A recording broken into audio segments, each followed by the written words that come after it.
Let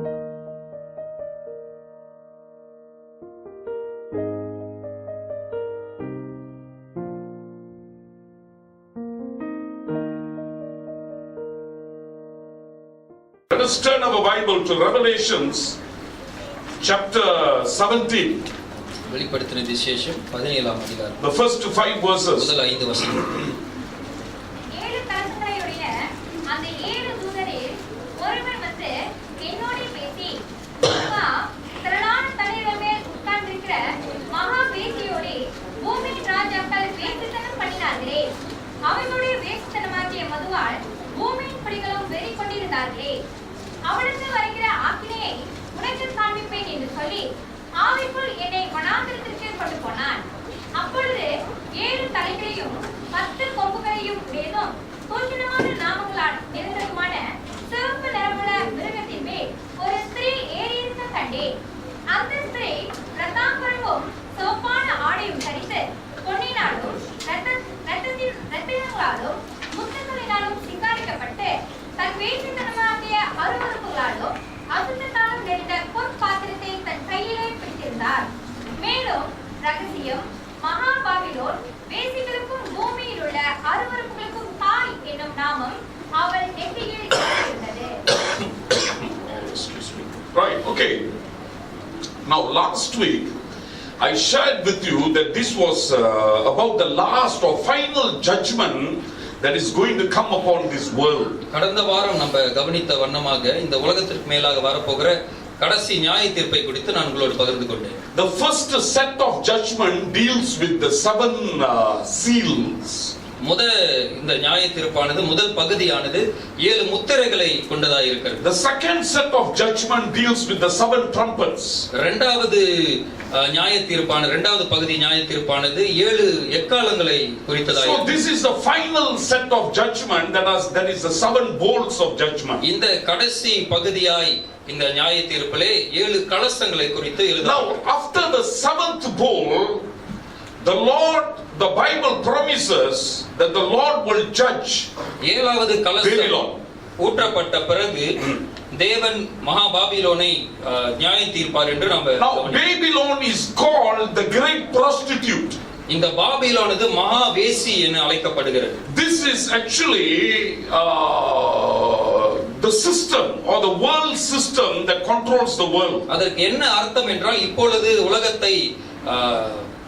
உலகத்திலே இருக்கிற உலகத்துடைய இந்த அமைப்பை குறிக்கிறதா இருக்கிறது. In the first century you will see it as Rome. முதல் பகுதியில நம்ம பார்க்கிறோம் இது ரோமுக்கு உரியதா இருக்கிறது. Earlier on, before Jesus Christ, you will see it as Babylon. இயேசுவிற்கு முன்பாக அந்த பகுதியில நம்ம இந்த பாபிலோனை குறித்து வாசிக்கிறோம். Now today you can see it as the secular world that controls the non-believing world. இப்ப இருக்கிற இந்த உலகத்துல இந்த அவிசுவாசிகளை அமைக்கிற இந்த ஒரு பகுதியாக இருக்கிறது. Now God calls this system the great prostitute. இந்த முழு அமைப்பையும் தேவன் மகா வேசி என்று அழைக்கிறார். Now there is a reason why the Lord calls this worldly system the great prostitute. இந்த உலக அமைப்பை மகா வேசி என்று தேவன் அழைக்கிறதுக்கு ஒரு காரணம் இருக்கிறது. Now Israel has been called the adulterers. இஸ்ரவேலை எப்பொழுதுமே வேசித்தனம் பண்ணுகிற ஒரு சந்ததி என்று அழைக்கப்படுகிறது. Look at Hosea chapter 1 verse 2.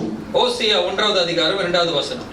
கர்த்தர் ஓசியாவை கொண்டு உரைக்கத் தொடங்கினபோது கர்த்தர் ஓசியாவை நோக்கி, நீ போய் ஒரு சோர ஸ்திரீயையும் சோர பிள்ளைகளையும் உன்னிடமாக சேர்த்துக்கொள், தேசம் கர்த்தரை விட்டு விலகி சோரம் போயிற்று என்றார்.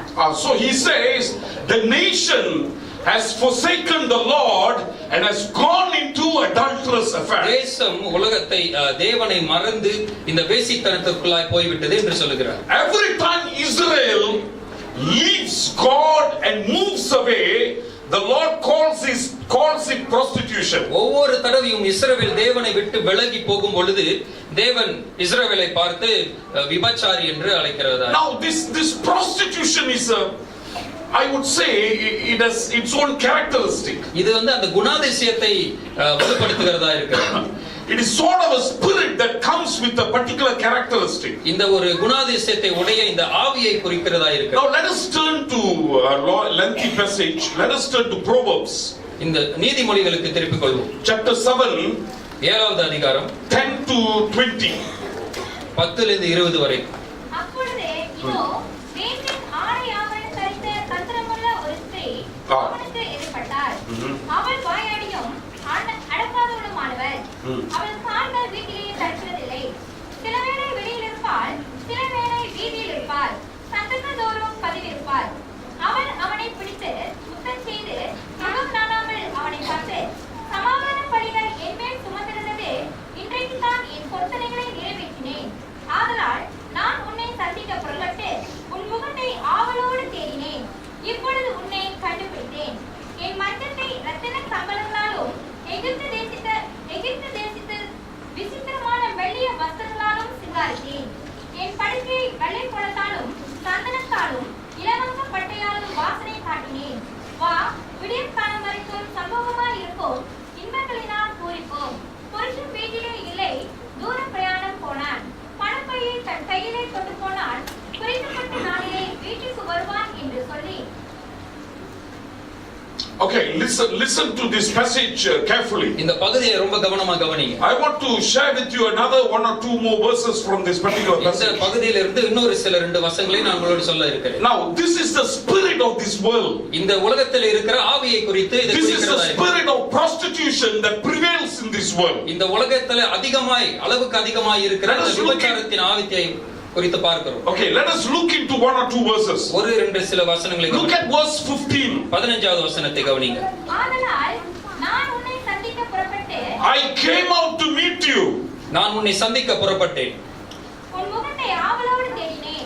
I was looking for your face. உன்னுடைய முகத்தை நான் ரொம்ப ஆவலாய் தேடினேன். இப்பொழுது உன்னை கண்டுபிடித்தேன். And I have found you. You see, this is the spirit of prostitution or spirit of this world, you know. இந்த உலகத்தின் ஆவி அல்லது இந்த விபச்சாரத்தின் ஆவி. The world seems to be very eagerly waiting for us. இந்த உலகமானது நமக்காக ரொம்ப ஆர்வமாய் காத்திருக்கிறதா இருக்கிறது. Look how it continues in verse 17. I have perfumed my bed with myrrh, aloes and cinnamon. 17வது வசனம், என் படுக்கையை வெள்ளை போலத்தாலும் சந்தனத்தாலும் லங்கவப்பட்டையினாலும் வாசனை காட்டினேன். And so everything is prepared. எல்லாமே ஆயத்தமாய் இருக்கிறது. And the prostitute comes looking for you. அந்த விபச்சாரியானவன் நம்மளை தேடி வருகிறான். And then verse 18. 18வது வசனம், வா, விடியற்காலம் வரைக்கும் சம்போகமாய் இருப்போம், இன்பங்களினால் பூரிப்போம். So it gives an invitation. Come on, let's enjoy ourselves. இது ஒரு அழைப்பாய் இருக்கிறது, வா நம்ம சந்தோஷமா இருக்கலாம். So you see, this is how the world works in our life. நம்மளுடைய வாழ்க்கையில இப்படி தான் இந்த உலகம் வேலை செய்கிறது. It tells us, come on, it's time to enjoy ourselves. எங்களோடு வந்து நீ சந்தோஷமா இரு என்று இந்த உலகம். Everything is prepared for enjoyment and delight. எல்லாமே ஆயத்தமா இருக்கிறது, சந்தோஷமா And இருக்கிறது. I have been actually waiting for you. நான் உனக்காக காத்திருக்கிறேன் என்ற ஒரு அழைப்பு வருகிறது. And then verse 19. 19வது வசனம், புருஷன் வீட்டிலே இல்லை, தூர பிரயாணம் போனான். The husband is not at home. He has gone on a long journey. He took a bag of money with him. At full moon he will come home. பணப்பையை தன் கையிலே கொண்டு போனான், குறிப்பிட்ட நாளிலே வீட்டிற்கு வருவான். And then verse 21, with much seductive speech she persuades him, with a smooth talk she compels him. 21வது வசனம், தன் மிகுதியான இனிய சொற்களால் அவனை வசப்படுத்தி தன் உதடுகளினால் மதுரவாக்கினால் அவனை இணங்க பண்ணினான். So you see, the world comes after us with a lot of seduction. இந்த உலகம் நமக்கு முன்பாக வருகிறது எப்படின்னா அநேக கவர்ச்சியோடு வருகிறதா இருக்கு. It is not going to be easy to keep away from such a seductive and deceptive spirit. அப்படிப்பட்ட வசப்படுத்துகிற இந்த ஆவியிலிருந்து, இந்த அமைப்பிலிருந்து நம்ம விலகி வருகிறது ரொம்ப கடினமா இருக்கு. The prostitute prepares the bed. இந்த விபச்சாரியானவள் தன்னுடைய படுக்கையை ஆயத்தப்படுத்துகிறாள். The place is prepared. அந்த இடம் ஆயத்தமா இருக்கிறது. The target is prepared. அவள் யாரை குறித்திருக்கிறாளோ அதுவும் ஆயத்தமா And இருக்கிறது. she also says the time is prepared, meaning the husband will not be at work that time. அந்த நேரமும் குறிப்பிட்டு இருக்கிறது. காரணம் அந்த கணவன் வீட்டுல இல்ல. And it is a strategy that says that he will never come back now. எல்லா விதத்திலும் அந்த புருஷன் மறுபடியும் திரும்பி வர மாட்டான் என்ற ஒரு சூழ்நிலை. And then the prostitute says, let us go and enjoy ourselves. வந்து வா நம்ம போய் சந்தோஷமா இருக்கலாம் என்ற ஒரு. This is the spirit that you and I are called to fight against. இந்த மாதிரியான ஆவியை தான் நாம் எதிர்த்து நிற்கும்படி அழைக்கப்பட்டிருக்கிறோம். Now in Revelation chapter 17, the great prostitute is described. வெளிப்படுத்தின விசேஷம் 17வது அதிகாரத்துல இந்த மகா வேசி குறித்து விவரிக்கப்பட்டிருக்கு. Look at verse 4, chapter 17 verse 4. 17வது வசனம், 17வது அதிகாரம் 4வது வசனம். அந்த ஸ்திரீ ரத்தாம்பரமும் சிவப்பான ஆடையும் தரித்து பொன்னினாலும் ரத்தினங்களினாலும் முத்துகளினாலும் சிங்காரிக்கப்பட்டு தன் வேசித்தனமாகிய அருவருப்புகளாலும் அசுத்தத்தாலும் நிறைந்த பொன் பாத்திரத்தை தன் கையிலே பிடித்திருந்தாள். You see, the world will go at any extent to deceive you and me. இந்த உலகமானது நம்மை ஏமாற்றும்படியாக எந்த ஒரு நிலைமைக்கும் நாம் போகிறதா இருக்கு. It is not going to be easy to keep away from the world. இந்த உலகத்திலிருந்து நம்ம தள்ளி இருப்பது ரொம்ப ஒரு கடினமான காரியமா இருக்கு. It looks like the world is strategizing or planning for our downfall. நம்மளுடைய வீழ்ச்சிக்காக இந்த உலகம் பரிபூர்ண ஒரு திட்டத்தில் இருக்கிறது. That is why the Bible has been given to us to warn us against this world system. அதனால தான் இந்த உலக அமைப்பை குறித்து நமக்கு எச்சரிக்கும்படியா இந்த வேதாகமம் நம் கைகளில் கொடுக்கப்பட்டது. But we Christians are already married. நம்ம இந்த கிறிஸ்தவர்கள் நம்ம ஏற்கனவே திருமணமாகி விட்டோம். We are already married to one husband. ஒரு கணவருக்கு நம்ம திருமணமாக்கப்பட்டிருக்கோம். That husband Jesus Christ has committed himself to one wife. அதே அந்த இயேசு கிறிஸ்து நம்மளுடைய மணவாளனாக இந்த நம்மளுக்கு கொடுக்கப்பட்டிருக்கிறார். Let's read one or two verses. ஒரு ரெண்டு வசனங்களை கவனிங்க. Isaiah chapter 54 verse 5. ஐசாயா 54:5. உன் சிருஷ்டிகரே உன் நாயகர், சேனைகளின் கர்த்தர் என்பது அவருடைய நாமம். இஸ்ரவேலின் பரிசுத்தர் உன் மீட்பர், அவர் சர்வ பூமியின் தேவன் எனப்படுவார். For your maker is your husband, the Bible says. உன்னுடைய ஹஸ்பண்ட் தான் இந்த ஒரு கணவன் தான் உன்னுடைய சிருஷ்டிகர் என்று வசனம். Jeremiah chapter 3 verse 14. எரேமியா 3:14. தீர்க்கட்ட பிள்ளைகளே, திரும்புங்கள் என்று கர்த்தர் சொல்கிறார். நான் உங்கள் நாயகர், நான் உங்களை ஊரில் ஒருவனும் வம்சத்தில் 2 பேருமாக தெரிந்து உங்களை சீயோனுக்கு அழைத்துக் கொண்டு வந்தேன். So when Israel goes away, the Lord doesn't switch wives or bride. இஸ்ரவேல் கடவுளை விட்டு பிரிந்து போகும் பொழுது அவர் அந்த மனைவியை மாற்றவில்லை. He says, you are my bride. எப்பொழுதுமே நீதான் என்னுடைய மனைவி. And you are my wife because of the covenant that he has made. நான் செய்த உடன்படிக்கை நிமித்தம் நீ எப்பொழுதுமே எனக்கு மனைவியாய். And so when Israel goes away, in Jeremiah he says, return to me for I am your husband. எரேமியால நம்ம வாசிக்கிறோம், இஸ்ரவேல் தேவனை விட்டு பிரிந்து போகும் பொழுது அவர் மறுபடியும் அழைக்கிறவராய் இருக்கிறார். நான் தான் உன் கணவன். So the problem with us is, people of God, the world is so attractive. இது நம்மளுடைய பிரச்சனை என்னன்னா இந்த உலகமானது ரொம்ப கவர்ச்சியாய் இருக்கிறது. We saw that in Proverbs. நம்ம இந்த நீதிமொழிகளை வாசித்த பகுதியில கவனித்தோம். We also saw that in Revelation. வெளிப்படுத்தின சுவிசேஷத்திலே நம்ம கவனிக்கிறோம். This is simply a dazzling prostitute that wants to see that we will see our downfall. நம்ம எப்ப விழவும் நம்முடைய வீழ்ச்சியை நோக்கி இந்த அமைப்பு அமைக்கப்பட்டிருக்கிறது. Look at Revelation 17:2. மறுபடியும் வெளிப்படுத்தின சுவிசேஷம் 17:2. உனக்கு காண்பிப்பேன் என்று சொல்லி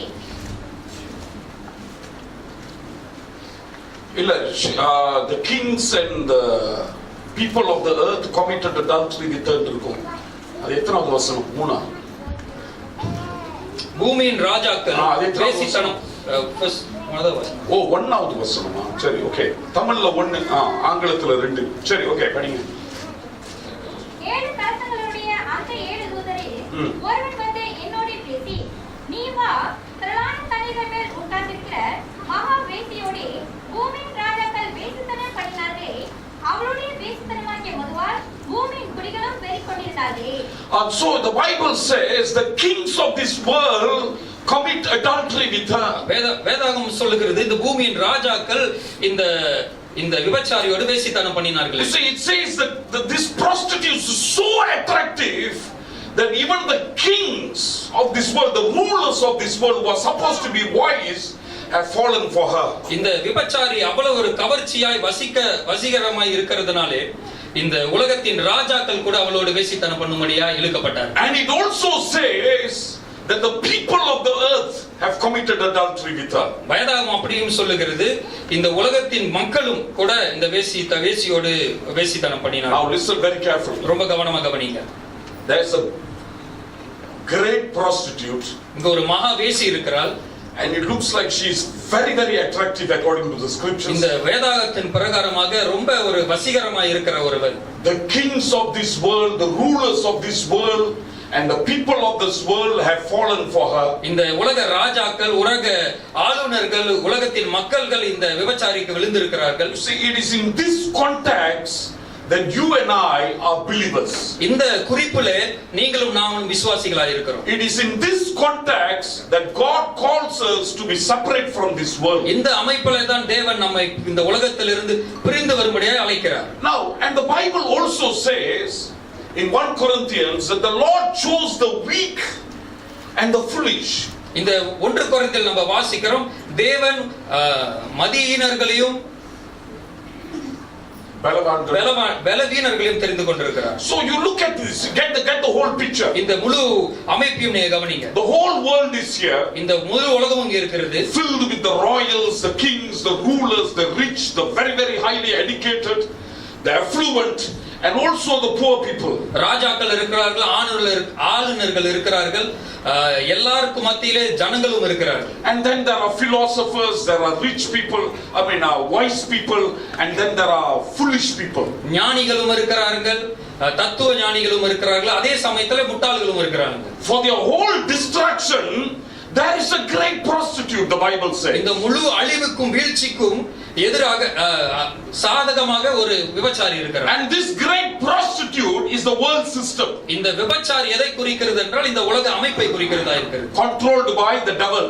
இந்த பிசாசுடைய ஆளுகைக்குள்ளாய் இருக்கிறது. Now all the kings, the affluent, the wise people of the world, the cream of society, and all the people following them obviously go after the great இந்த prostitute. உலகத்தின் ஆளுநர்கள், ராஜாக்கள், அதிகாரத்தில் இருக்கிறவர்கள், அதன் மூலமாக இழுக்கப்பட்ட ஜனங்கள் அனைவரும் இந்த விபச்சாரிக்கு பின்னால போகிற ஒரு சூழ்நிலை. What were we doing? நம்ம என்ன செஞ்சு கொண்டிருக்கோம்? Now we were also prostituting, the Bible says. வேதாகமம் சொல்லுகிறது நம்மளும் விபச்சாரத்துக்குள்ளாய் இருக்கிறோம். We were also dead in sin, the Bible says. வேதாகமம் சொல்லுகிறது நாமும் பாவத்துக்கு மரித்து இருக்கிறோம். That you read in Ephesians chapter 2. அங்க எபேசியர் 2வது அதிகாரத்துல அதை வாசிக்கிறோம். So the whole world lies in the hands of the evil one. முழு உலகமும் இந்த பிசாசின் கரங்களில் இருக்கும்படியான ஒரு சூழ்நிலை. Now Jesus comes. இயேசு வருகிறார். And he gives us life. நமக்கு ஜீவனை கொடுக்கிறார். He picks us one by one. ஒவ்வொருவரை நம்மை தேர்ந்தெடுக்கிறார். He plans when you will know him and when his light will come into your life. எப்ப அவர் உங்களை தெரிந்து கொள்வார், எப்பொழுது இந்த வெளிச்சம் உங்களுக்குள்ளாய் வரும் என்று அவர் திட்டமிடுகிறார். He plans everything before he creates you. இந்த உங்களை சிருஷ்டிக்கிறதுக்கு முன்பாகவே எல்லாவற்றையும் அவர் சரிவர ஆயத்தப்படுத்துகிறார். Now we are all behind this prostitute. நம்ம எல்லாரும் இந்த விபச்சாரத்துக்கு பின்னால இருக்கிறோம். We are all dead in sin. நம்ம எல்லாரும் பாவத்துல மரித்து We இருக்கிறோம். all have been blinded. 2 Corinthians 4:4, that's what it says. 2 கொரிந்தியர் 4:4 சொல்லுது நம்ம எல்லாரும் நம்முடைய கண்கள் குருடாக்கப்பட்ட We don't want God and we have simply given our life to serve the devil. தேவன் வேண்டாம் என்று சொல்லி இந்த விபச்சாரிக்கு பின்னாக போய் கொண்டிருக்கிறோம். And then God comes. அந்த நேரத்துல தேவன் வருகிறார். And then he picks us. நம்மை தூக்கி எடுக்கிறார். He gives us life. நமக்கு ஜீவனை கொடுக்கிறார். He makes us see. நம்மை பார்க்க வைக்கிறார். Suddenly we are beholding the sun. நம்ம உடனே நம்ம தேவகுமாரனை பார்க்கிறோம். Suddenly we are seeing the truth. இந்த உண்மையை பார்க்கிறோம். Then raised from death we come back to God. மறுபடியும் உயிர்த்தெழுந்து தேவனிடத்தில் வருகிறோம். And this group is a small group. இந்த குழுவானது ரொம்ப ஒரு சிறிய குழு. It is a minority. ரொம்ப ஒரு குறைவான ஆட்களுடையது. It looks like the affluent of the society are still behind the prostitute. ஆனா இந்த உலகத்தில் தேறினவர்கள் எல்லாரும் இந்த உலகத்துக்கு பின்னால தான் இருக்காங்க. But the Paul calls it the weak and the foolish. The Lord picks them up and gives them light. Pavul சொல்லுகிறார் பலவீனர்களும் மதியீனர்களாய் இருந்த இந்த சிறு குழுவை ஆண்டவர் தேர்ந்தெடுத்து நடத்துகிறவர். There is a big reason why God did that. ஏன் இப்படிப்பட்ட ஒரு காரியத்தை தேவன் செய்தார் என்பது But I don't want to go into that now today because it will take too much of இன்றைக்கு time. அதற்குள்ளாக நம்ம ஆழமாய் போக போகிறது இல்லை. Now look at Matthew chapter 7 verses 7வது அதிகாரம். Matthew 7:13 and 14. 13-14. இடுக்கமான வாசல் வழியாய் உட்பிரவேசியுங்கள். கேட்டது போகிற வாசல் விரிவும் வழி விசாலமுமாய் இருக்கிறது. அதன் வழியாய் பிரவேசிக்கிறவர்கள் அநேகர். கேட்க. ஜீவனுக்கு போகிற வாசல் இடுக்கமும் வழி நெருக்கமுமாய் இருக்கிறது, அதை கண்டுபிடிக்கிறவர்கள் சிலர். So you see, Jesus already told us that those who go to life or choose life will be small. இயேசு முன்பாகவே இதை நமக்கு விவரமாய் சொல்லிவிட்டார். இந்த ஜீவனை தேர்ந்தெடுக்கிறவர்கள் ரொம்ப சிறு குழுவாய் இருப்பார்கள். But those who go towards the death will be many. ஆனால் இந்த மரணத்தை நோக்கி போகிறவர்கள் பெரிய குழுவாய் இருப்பார்கள். So the church cannot compare ourselves and say, hey, look man, we are such a small number la. The whole world going one side la. உடனே சபையா இருக்கிற நாம நினைக்க கூடாது, இந்த உலகம் முழு உலகமும் எங்கேயோ போய் கொண்டிருக்கிறது, நம்ம ஒரு சிறு குழுவா இருக்கிறோம் என்று நினைக்க கூடாது. How come the fellow is so rich and the fellow is so smart? The majority of them are going in another direction.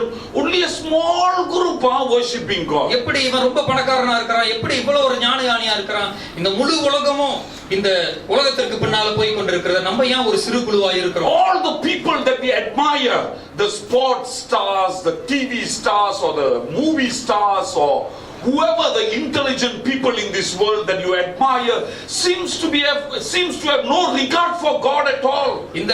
இந்த உலகத்திலே நம்ம ஏறெடுத்து பார்க்கிற இந்த விளையாட்டு துறையில இல்ல படத்துறையில இல்ல பல காரியங்களிலே இருக்கிற இந்த ஆட்களை யாருமே இந்த கிறிஸ்துவை குறித்தோ இல்ல சபைக்கு வருகிறது குறித்தோ நினைக்கிறது இல்ல. But we who work as laborers in Malaysia or in Singapore, who can't even buy a decent house, we are the ones who come here into the church and say that our God is a living God and He is the only God. நம்ம கஷ்டப்பட்டு உழைக்கிறோம், சிலர் சிங்கப்பூர்ல, சில பேர் மலேசியால.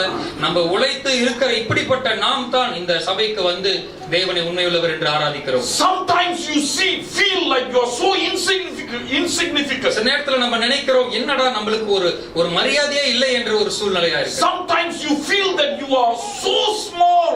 நம்ம ரொம்ப சின்னதா இருக்கிறோமே. But people of God, the Bible already told us that we will be small. ஞான வேதாகமம் இதற்கு முன்பாகவே சொல்லிவிட்டது, நம்ம இது ஒரு சிறு குழுவாய் தான் இருப்போம். In chapter 7 of Matthew, Jesus again and again repeats the same thing. மத்தேயு 7வது அதிகாரத்துல மறுபடியும் இயேசு இதை சொல்லுகிறார். He says those who go into destruction take the wide path, the highway. அழிவுக்கு போகிற பாதையிலே பெரிய பாதையா இருக்கும், அநேகர் அதை தேர்ந்தெடுப்பார்கள். But those who choose life, the path is very small. ஜீவனை தேர்ந்தெடுக்கிற பாதை ரொம்ப சிறியான குறுகலான பாதை. And then he says many people, the majority of them will go there. நிறைய பேர், அதிகமானோர் இந்த உலகத்திற்கு பின்னால போவார்கள். Very few of them will choose the narrow path. ஆனா சிலர் மாத்திரமே இந்த குறுகலான பாதையை தேர்ந்தெடுப்பார்கள். And then Paul comes a few years later and tells us that those who go on the narrow path seems to be foolish and the weak of the world. கொஞ்ச நாளுக்கு பிற்பாடு பவுல் எழுதும் பொழுது அப்படியே சொல்லுகிறார், இந்த குறுகலான பாதையிலே போகிறவர்கள் பலவீனர்களும் மதியினர்களாய் இருப்பார்கள். There was a mighty preacher and a pastor by the name of Martin Lloyd Jones. Martin Lloyd Jones என்ற ஒரு விசேஷமான ஒரு போதகர். He was a British pastor. அவர் ஒரு பிரிட்டனை சேர்ந்தவர். A great preacher, a great man of God, a very holy man. ரொம்ப பரிசுத்தமான ஒரு மனுஷன். One day one reporter asked him, ஒரு நாள் ஒரு பத்திரிகைக்காரர் கேட்டார் அவரை பார்த்து, hey, how come do you hold on to this faith? இந்த விசுவாசத்தை நீ அப்படியே பிடித்திருக்கிறியா? அப்படி. Martin Lloyd Jones is actually a medical doctor. அவர் ஒரு மருத்துவராக இருந்தார். More than that, he is an intellectual actually. ரொம்ப ஒரு ஞானியாக இருந்தார். His sermons, his books are still available and they still reprint and you still read it and you are amazed. இப்பொழுதும் அவருடைய பிரசங்கங்களும் அவர் எழுதின புத்தகங்களும் இருக்கிறது. நீங்க வாசிக்கும் பொழுது எப்படி இப்படிப்பட்ட ஒரு நபர் இருந்திருக்க முடியும் என்று யோசிக்க. So powerful, intellectual. ரொம்ப ஒரு ஞானி. So the reporter asked him, hey, how come you believe in a book like this? பத்திரிகைக்காரர் கேக்குறாரு, இப்படிப்பட்ட ஒரு புத்தகத்தை நீ எப்படி நம்பிக்கிட்டு இருக்கிற? Come on, you look at the world. நீ இந்த உலகத்தை பாரு. You look at everybody, everything is getting modernized. எல்லாத்தையும் நீ பாரு, எல்லாமே நவீனமாய் கொண்டிருக்கிறது. The culture has changed. எல்லா கலாச்சாரங்களும் மாறி கொண்டிருக்கிறது. People's thinking have changed. எல்லாருடைய சிந்தனைகளும் மாறி கொண்டிருக்கிறது. Majority will not read this book. Even if they read it, it is so difficult to believe it. பெரும்பாலான ஜனங்கள் இந்த புத்தகத்தை வாசிக்க மாட்டாங்க. அப்படி வாசிச்சாலும் நம்புறது ரொம்ப கஷ்டம். You talk about a donkey talking. நீ திடீர்னு சொல்ற ஒரு கழுதை பேசுதுன்னு சொல்லி. You talk about a man inside the fish's stomach. மீனுடைய வயித்துக்குள்ள ஒரு மனுஷன் இருந்தான்னு சொல்ற. You talk about a virgin giving birth. நீ சொல்ற ஒரு கன்னி கர்ப்பவதியாகி குமாரனுக்கு பெற்றார். All those are in the Bible. எல்லாமே வேதாகமத்தில் இருக்குது. How can a modern man like you, an intellectual like you, can believe this? இந்த நவீனமான உலகத்துல இப்படி ஞானியா இருக்கிற ஒரு மனுஷன் இதை எப்படி நம்ப முடியும்? And the reporter said, you are a mind. Look at the church in Britain. இந்த பத்திரிகையாளர் கேக்குறாரு, இந்த பாரு பிரிட்டன்ல இருக்கிற இந்த சபைகளை பாரு. It has shrunk, it has become so அது small. சுருங்கி கொண்டே இருக்கிறது. People don't attend church anymore, meaning people don't believe the Bible anymore. ஜனங்கள் வந்து சபைக்கு வருகிறதில்ல, காரணம் அவர்கள் வேதாகமத்தை நம்புகிறதில்லை. You know what Martin Lloyd Jones said? இந்த மார்ட்டின் லாய்ட் ஜோன்ஸ் என்ன சொன்னார்? Christianity doesn't go by numbering heads. கிறிஸ்தவம் எண்ணிக்கையை பார்த்து போகிறதில்லை. You don't count the number of heads and determine what is right and what is wrong. இங்க இருக்கிற ஜனங்களுடைய எண்ணிக்கையை வைத்து எது நல்லது எது கெட்டது என்று தீர்மானிக்கப்படுகிறது. Christianity is determined by truth. கிறிஸ்துவானது உண்மையை அடிப்படையாய் And the Bible says we will always be a small number. வேதாகமம் சொல்லுகிறது நம்ம எப்பொழுதுமே சிறிய எண்ணிக்கையா The இருப்போம். Bible has already told us that we will be going on a narrow road. வேதாகமம் முன்பாகவே சொல்லிவிட்டது நம்ம ஒரு குறுகலான பாதைக்குள்ளாய் That was a classic reply. அப்படிப்பட்ட ஒரு அருமையான பதிலை அவர் கொடுத்தார். You can go to internet, go to YouTube and click Martin Lloyd Jones that interview. நீங்க இளையதளத்துக்கு போய் அல்லது யூடியூப்ல போனீங்களா இந்த இவரை குறித்து நம்ம பார்க்கலாம்.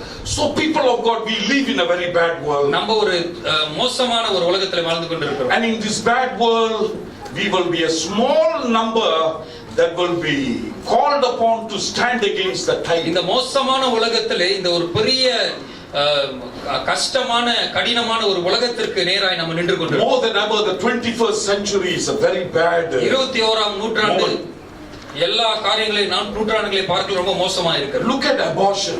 இந்த கரு தடையை குறித்து பார்ப்போம். On the 29th of January, that is about 10 days ago, 10 நாளுக்கு முன்பாக the Democrats in அமெரிக்கால இருக்கிற இந்த டெமோக்ராட் ஒரு கட்சியில உள்ளவங்க, they voted that children must be aborted, can be aborted, 46 out of 40. No, confusing, huh? These Democrats are a party. You know who is the president of America? Obama? Najib? Trump, okay. This is the opposition, the party that is against Trump. ட்ரம்ப்க்கு எதிர்த்தா இருக்கிற இந்த ஜனநாயக கட்சி. And so Trump says no abortion. Trump சொல்லுகிறாரு கருத்தடை இருக்கவே கூடாது. But the opposition says can have abortion. கருத்தலைப்பு இருக்கலாம் என்று அவங்க சொல்றாங்க. So they voted. அவங்க என்ன செஞ்சாங்க, எல்லாரும் தேர்ந்தெடுத்தாங்க. Now the voting was about can a 20-week old embryo in the womb be killed? 20 வாரம் இருக்கிற இந்த கரு கலைக்கப்பட முடியுமா என்று ஒரு out of 48 Democrats, 48 பேர் இருக்கிற அந்த கூட்டத்துல 46 says abort the baby. 46 பேர் சொன்னாங்க கருவை கலைக்கலாம். You can, the mother has the right to abort the baby. அம்மாக்கு உரிமை இருக்கிறது அந்த கருவை கலைக்கிறது. Now the author then goes on to write, அந்த எழுத்தாளர் எப்படியா எழுதுகிறார், 21-week old baby that was born prematurely has actually survived. 21 வாரத்துல பிறந்த குழந்தையானது survive உயிரா இருந்திருக்கிற அட்டாச் இருக்கு. And a 20-week old baby in the stomach can actually feel pain and understand the surrounding. இந்த 20 வாரமாய் இருக்கிற இந்த குழந்தையா இந்த கருவானது வலியையும் இந்த வெளிய இருக்கிற சூழ்நிலையும் அறிய முடியும். So the author is writing this article, this author is writing, எழுத்தாளர் எழுதுகிறார், you fellows are against another political party, the Trump and the Republicans. நீங்க வந்து ஜனநாயக கட்சியா இருக்கிறதுனாலே நீங்க ட்ரம்ப்க்கு எதிராக இருக்கிறீர்கள். Because you want to against his policy, you don't care about life, you just want to against him and therefore you say kill the babies. ட்ரம்ப்க்கு எதிராக நீங்க இருக்கிறதுனாலே அவர் சொல்லுகிற அந்த காரியத்தை நீங்கள் கேட்காதபடிக்கு அவருக்கு எதிராக இருக்கிறதுனாலே இந்த உயிரை குறித்து நீங்க கவலைப்படாத கரு கலைக்க சொல்லுகிறீர்கள். வலதுதான் சொல்லுகிறது. So this abortion is a very bad thing that is happening இந்த all over கருவை the world. கலைப்பது ஒரு சரியான காரியம் இல்லை இந்த Now உலகத்தில் this நடந்து is something that we get from America, but it happens all over the world. நம்ம இது அமெரிக்கா தேசத்துல இருந்து கவனிக்கிறோம், பட் எல்லா இடங்களிலும் நடக்கிறது. What about gay marriages? இந்த ஒரு இன திருமணம், This is a small group, இது ஒரு சிறு குழு, but they are very loud and very powerful. ஆனாலும் ரொம்ப பெரிதான ஒரு குரலை உடையவர்களா இருக்கிறாங்க. Right, like Romans chapter 1 and 2, Paul says God has given up them to this kind of a ரோமர் 1வது அதிகாரம் 2வது அதிகாரத்துல நம்ம வாசிக்கும் பொழுது இப்படிப்பட்ட ஆட்களை அவர் வந்து பிசாசின் கையிலே ஒப்பு கொடுக்கிறவர். So if you read your newspapers, you will find that a lot of people in this news industry, those who are in the news industry, those who are acting, those who are in the movies, a lot of them are gay. இந்த No, செய்தித்தாளை I'm not saying majority, quite a large number. இந்த செய்தித்தாளை நீங்க வாசிப்பீர்கள் என்றால் அநேகர் இந்த படத்துறையில இருக்கிறவர்கள் அநேகர் இந்த ஒரு இன உறவில் இருக்காங்க. And so they unashamedly promote all this kind of இது thing. எல்லாமே அவங்க வெட்கம் இல்லாம எல்லாத்தையும் இத சொல்லி கொண்டிருக்கிறாங்க. What about addiction? இந்த Addiction. அடிமைத்தனம். I was just reading about one article today. இன்னைக்கு நான் ஒரு பகுதியை வாசித்துக் கொண்டிருந்தேன். That fellow says, the article writer says, I never intended to, but somehow I dropped into that place. That fellow says, adults are getting addicted to phones. இந்த பெரியவர்கள் வந்து இந்த தொலைபேசிக்கு ரொம்ப அடிமைத்தனத்தில். Even adults cannot get away from the addiction of the phone. இந்த தொலைபேசியுடைய நாட்டத்திலிருந்து விட முடியாமல் அநேகர் இருக்கிறார்கள். Everywhere there is internet. எல்லா இடத்திலும் கணினி யுகம் இருக்கிறது. So you are either on the Facebook, WhatsApp or Instagram or Twitter or whatever they call it, you are somewhere connected. நீ எல்லா சூழலையும் ஏதாவது ஒரு இணையதளத்திலே நீ or you're watching YouTube or this or that or reading this and that. நீங்க ஒருவேளை படித்துக் கொண்டிருக்கலாம் அல்லது மற்ற காரியங்களை பார்த்துக் கொண்டிருக்கலாம். Now the writer says even adults cannot get away from their phone. எழுத்தாளர்கள் சொல்றார்கள் முதிர்ச்சி அடைந்தவர்கள் கூட இந்த தொலைபேசியினுடைய தாக்கத்திலிருந்து விடுபட முடியாம இருக்கிறாங்க. But he says something. He says, I see another thing happening in the society. அவர் எழுத்தாளர் சொல்றார் இன்னொரு காரியம் நமது சமுதாயத்தில் நடக்கிறது. These adults are giving the same addictive phone to their small children. இந்த முதியவர்கள் என்ன செய்கிறார்கள், அதே காரியத்தை அந்த தொலைபேசியை எடுத்து சிறுவர்களுக்கு கொடுக்கிறார்கள். 3-year, 4-year, 5-year-old child are given the smartphone. 3, 4, 5 வயது உள்ள இந்த பிள்ளைகளுக்கு இந்த கை தொலைபேசி கொடுக்கப்படுகிறது. Leave me alone and I will give you anything that you want. நீ என்னை தனியா விட்டு உனக்கு என்ன வேணுமோ நான் செய்றேன். I am doing my work. நான் என் வேலையை செய்து கொண்டிருக்கிறேன். Maybe I'm watching a TV program, I'm reading something or I'm doing some office work. நான் வந்து அலுவலக வேலையை செய்து கொண்டிருக்கிறேன் இல்ல நான் தொலைக்காட்சி பார்த்து கொண்டிருக்கிறேன். How do you escape from the baby that is troubling you? எப்படி இந்த சிறு பிள்ளையிடத்துல இருந்து நீங்க தப்பிப்பீங்க? Give the fellow the smartphone. அந்த கை தொலைபேசியை அவனிடத்துல Let that fellow play with something. அவன் எது வேணா வச்சு தட்டி விளையாண்டுக்கிட்டு. Some nonsense will be playing, some funny noise will come, the baby will laugh, the baby will not disturb you. You are happy, the baby is happy. அது எதையா போட்டு தட்டிக்கிட்டு இருக்கும், அதுல சத்தம் ஏதாவது வரும், அதுல கண்டது கடிது ஓடும், அதனால அது சந்தோஷமா இருக்கும், உங்களுக்கு பிரச்சனை இல்லை. So the writer of the article says, அந்த எழுத்தாளர் எழுதும் பொழுது சொல்லுகிறார், an adult cannot keep away from the phone. இந்த முதிர்ச்சி அடைந்தவர்கள் இந்த தொலைபேசியில இருந்து How can you give this addiction to a small child? எப்படி இந்த தாக்கத்தை நீங்க வந்து சிறு பிள்ளைகள் இடத்துல கொடுக்க முடியும்? And then he says, I fear for the next generation. அடுத்த சந்ததியை குறித்து எனக்கு ரொம்ப பயமா இருக்கு. We do not know what we are creating. நம்ம என்னத்தை உருவாக்கி கொண்டிருக்கிறோம் என்று நம்மளுக்கு தெரியவில்லை. So people of God, we are a very extremely depraved world. நம்ம ரொம்ப அதிகமாக விழப்பட்ட ஒரு சூழ்நிலையிலே உலகத்துக்குள்ள இருக்கிறோம். You remember when we read Proverbs chapter 7? நம்ம வாசித்த நீதிமொழிகள் 7வது அதிகாரத்தில் இப்படி எழுதியிருக்கிறது. There is a prostitute. அங்க ஒரு விபச்சாரி இருக்கிறார். She prepares the bed. அவ அறையிலே தன்னுடைய படுக்கையை ஆயத்தப்படுத்தி வைத்தார். She adorns herself. அவளை சிங்காரித்துக் கொண்டிருக்கிறாள். And she comes looking for you. வந்து உங்களை நம்மை தேடிக் கொண்டிருக்கிறாள். She's looking for your face. உன்னுடைய முகத்தை தேடிக் கொண்டிருக்கிறாள். I want this one, I want this girl, I want that man, I want this boy. எனக்கு இந்த பெண்ணு வேணும், அந்த ஆளு வேணும், இந்த பெண்ணு வேணும் அப்படி. And then she comes and talks sweetly. வந்து அவள் வசீகப்படுத்துகிறவர் நம்மை பேசுகிறார். She tells you, hey, you don't have to waste time, the bed is already ready, you know. அவ வந்து சொல்லுகிறா, எல்லாமே ஆயத்தமா இருக்கு, நீ நேரத்தை செலவழிக்காத. Don't worry, nobody is in my house. யாருமே என் வீட்டில் இல்ல, தைரியமா வா. My husband has gone to Singapore, he will come back only at night. என்னுடைய புருஷன் வந்து சிங்கப்பூருக்கு வேலைக்கு போயிட்டார், ராத்திரி தான் வருவார். Oh, he got 2 night shift, he will never come back. 2 ராத்திரி வேலையை முடிச்சிட்டு தான் வரணும். So the whole night you can enjoy with me. ஒரு நாள் முழுத ராத்திரி என் கூட இருக்கலாம். Now that is the seduction of the world. அப்படித்தான் இந்த உலகம் நம்மை வசீகரப்படுத்துகிறதா. If we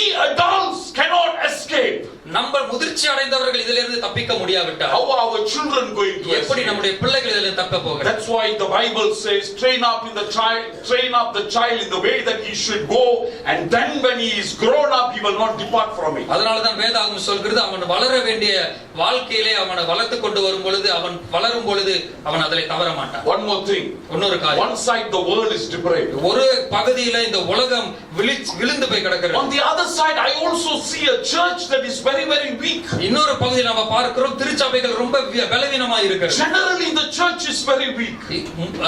பொதுவாகவே இந்த திருச்சபைகள் பலவீனமா In இருக்கு. America, the church is extremely weak. முக்கியமா அமெரிக்கா தேசத்திலே சபைகள் ரொம்ப பலவீனமா இருக்கு. Just before coming to the service, நான் சபைக்கு ஆராதனைக்கு வருகிறதுக்கு முன்பாக I actually typed into the YouTube. I wanted to see what the preachers are saying. What is the gospel? யூடியூப்ல வந்து நான் சுவிசேஷம் என்றால் என்ன என்று பிரசங்கிமார்கள் சொல்லுகிறார்கள் என்று And so பார்த்தேன். 2-3 people were talking. 2-3 பேர் பேசிக் கொண்டு இருக்கிறார். One was the Methodist bishop. ஒருத்தர் வந்து மெத்தடிஸ்ட் பாஸ்டர் அத்தியட்சர். And the Methodist bishop says, அவர் சொல்லுகிறார், well, the gospel is salvation through Jesus. சுவிசேஷமானது இயேசுவின் மூலமா வருகிற ரட்சிப்பு.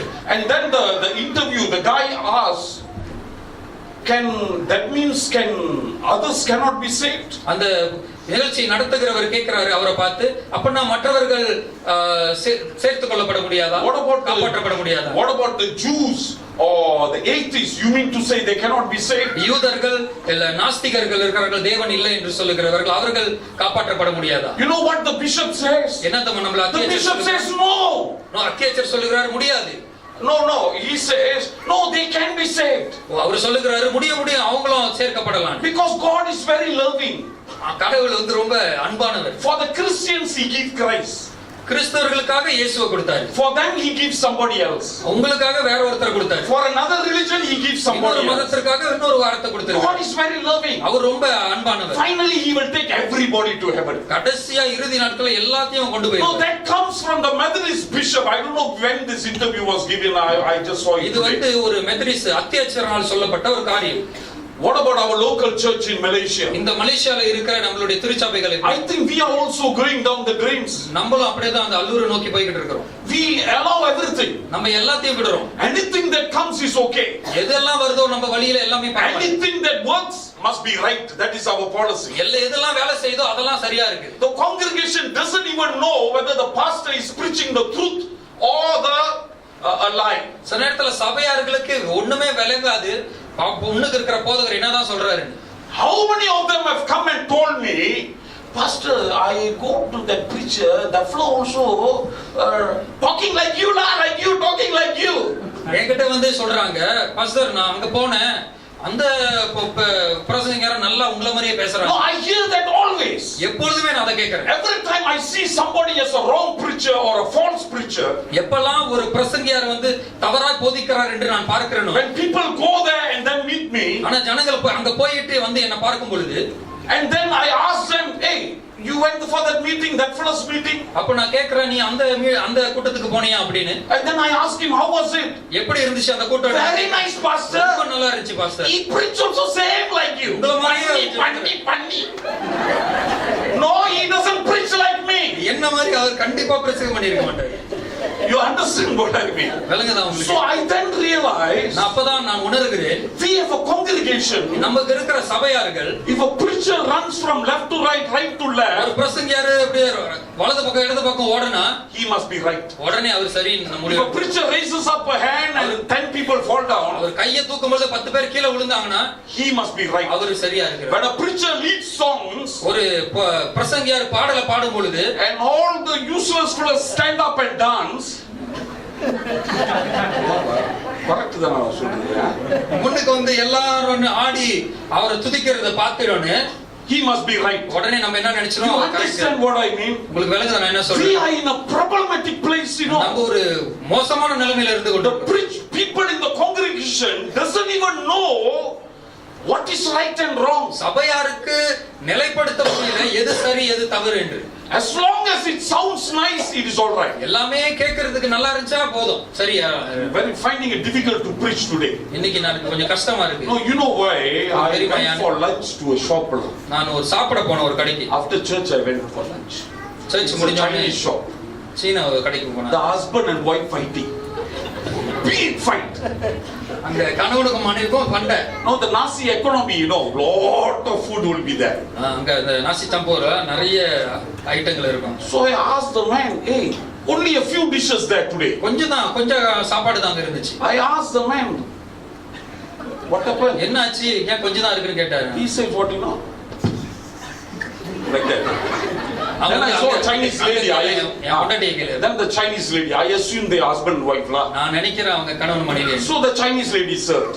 அந்த சீன பெண்மணி. Then I took the money. I went and paid to the man because he was sitting in front of the counter. அந்த முன்னுக்கு உட்கார்ந்து இருந்தனால நான் என்ன செஞ்சேன், பணத்தை எடுத்து அவர் கையில கொடுத்தேன்.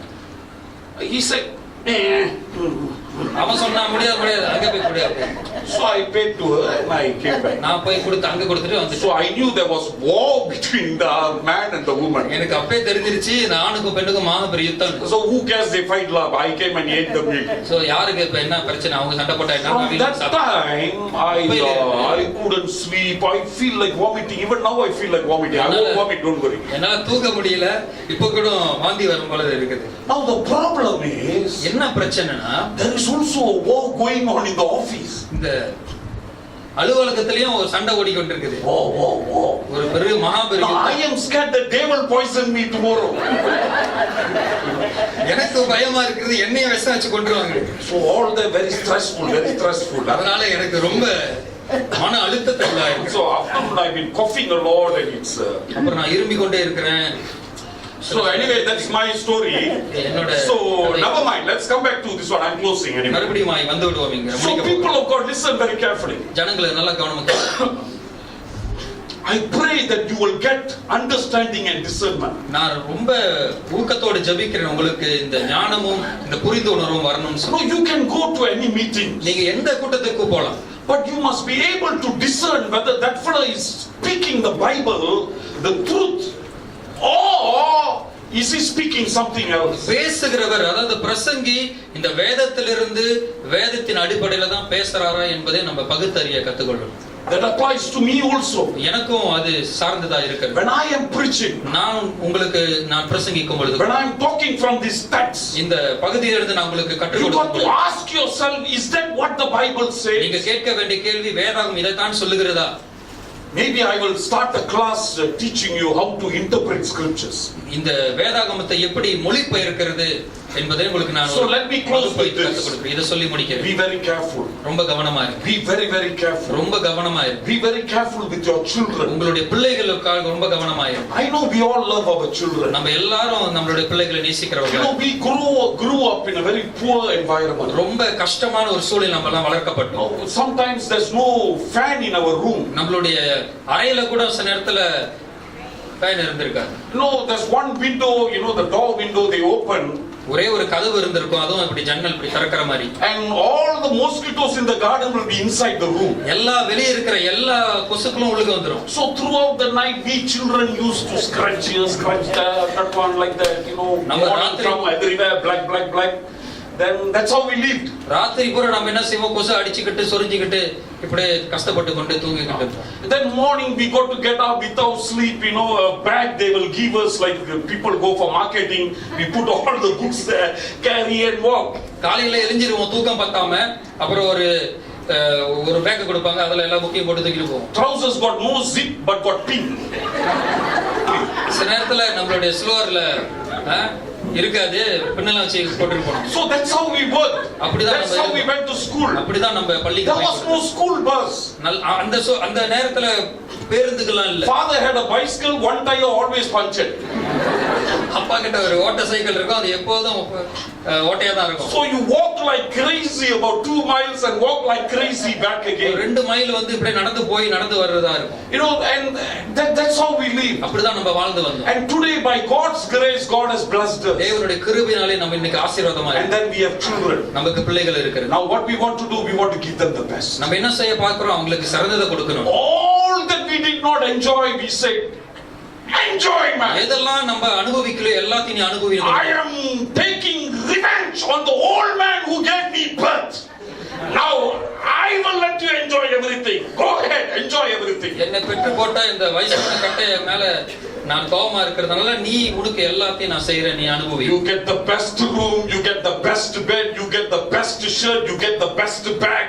What is the best? I will give it to you. உனக்கு நல்ல அறை கொடுக்கிறேன், நல்ல உடுப்பு கொடுக்கிறேன், நல்ல படுக்கை கொடுக்கிறேன், நல்ல சாப்பாடு கொடுக்கிறேன், எல்லாமே சிறந்ததாய் No, கொடுக்கிறேன். nothing wrong in that. அதுல எந்த ஒரு பிரச்சனையும் But இல்லை. in the process, ஆனால் அந்த பயணத்துல I find that the children are overruling us. அந்த பயணத்துல என்ன நடக்குதுன்னா அந்த பிள்ளைகள் பெற்றோர்களை ஆள பார்க்கறாங்க. How can you give a smartphone at that to your baby? எப்படி இந்த சிறு பிள்ளைகளுக்கு நம்மளுடைய இந்த கை அடக்க தொலைபேசியை கொடுக்கிறோம்? I went and sat in a pastor's house. நான் ஒரு போதகருடைய இல்லத்துல போய் அமர்ந்தேன். Small boys, ஒரு சின்ன பிள்ளைங்க they are having iPhone, you know. IPhone வச்சு விளையாண்டு கொண்டிருக்கிறாங்க. And I said, hey, how can you give them that phone? ஏன் இந்த மாதிரி கை தொலைபேசி அவங்ககிட்ட Okay, one கொடுத்துறீங்க? reason was, of course, I was having Nokia and I was jealous that place having iPhone. ஒரு காரணம் நான் வந்து நோக்கியா ஒரு பழைய போனை பாய்ச்சி கொண்டிருக்கிறேன். அவங்க ஐபோன் பாய்ச்சி. That's not the reason. I mean, what I said is that internet access some more. அதுல இருந்து இந்த இணையத்திற்கு போகக்கூடிய He said no, he's a junior pastor. He said no, pastor, they are playing games.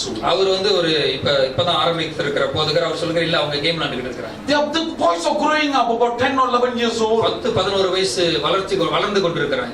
How long will it take for him to punch into something that he will go into a site that he should not go at all? எவ்வளவு நேரம் பிடிக்கும் அவன் அதை தட்டி கொண்டு இருக்கிற சூழ்நிலையில அவன் போக கூடாத இணைய பக்கத்திற்கு போகிறது? When adults are finding it so difficult, இந்த முதிர்ந்தவர்களே கஷ்டப்பட்டு கொண்டிருக்கிற இந்த சூழ்நிலையில how come we are tying up the children to this kind of? எப்படி இந்த சின்ன பிள்ளைகளை வந்து இந்த கைத்தொலைபேசியை கொடுத்து நம்ம கவனிக்க போகிறோம்? So think about all this kind of எல்லாத்தையும் things. குறித்து யோசித்துக் கொள்ளுங்க. Because as I said, we don't want to end up in a place where it's too late. இது காலம் கடந்து விட்டது என்ற ஒரு சூழ்நிலையில நம்ம போய் சென்ற கூடாது. And then you come and say, oh, my son doing this, my daughter doing this, I don't know what to do, I brought them to church. And oh, you brought them to church, you gave them the Bible through, but you also gave them the access to evil. அப்புறம் நம்ம பிற்பாடு வருத்தப்படக்கூடாது. நான் நல்லா தான் வளர்த்தேன், இப்ப பாரு என் பிள்ளை என்னென்னமோ செய்து அப்படின்னு சொல்லி நம்ம வருத்தப்படுகிறதா? Just be careful. You must be strict where you got to be strict. எந்த இடத்துல கண்டிப்பா இருக்கணுமோ அங்க நீங்க கண்டிப்பா இருக்கணும். Our parents begged us. நம்மளுடைய பெற்றோர்கள் நம்மளை அடித்து நொறுக்கி எடுத்தாங்க. They never had cane. அவங்களுக்கு ரோத்தான் இல்ல கையில. Hand was a laborer's hand. இந்த கரம் வந்து நல்லா காப்பு காய்ச்ச கரம். If the hand is painful, that fellow will pick up anything that he sees and whack you. கை வலி எடுத்துச்சுனா எதெல்லாம் கையில கிடைக்குதோ அதெல்லாம் எடுத்து அடிப்பாங்க. He doesn't care about internal injury or external injury. உனக்கு உள்ளடியா வெளியடியா அதெல்லாம் குறித்து கவலை He இல்ல. doesn't know anything about that. ஏன்னா அதை குறித்து யாருக்கும் என்ன தெரியாது. So that's how we all grew up. அப்படிதான் நம்ம வளர்ந்து வந்தோம். So I'm not saying you do that lah. நீங்க அப்படி செய்யணும் நான் சொல்லல. But just be careful. ரொம்ப கவனமா இருக்கணும். Because we live in a very bad world. நம்ம அப்படிப்பட்ட ஒரு மோசமான The உலகத்துல great prostitutes prepares the bed and hunts for இந்த clients. மகா வேசியானவள் இந்த தன்னுடைய படுக்கையை ஆயத்தப்படுத்தி ஜனங்களை தேடிக்கொண்டிருக்கிறார். Next week we will continue with this. அடுத்த வாரம் இதை தொடரும்.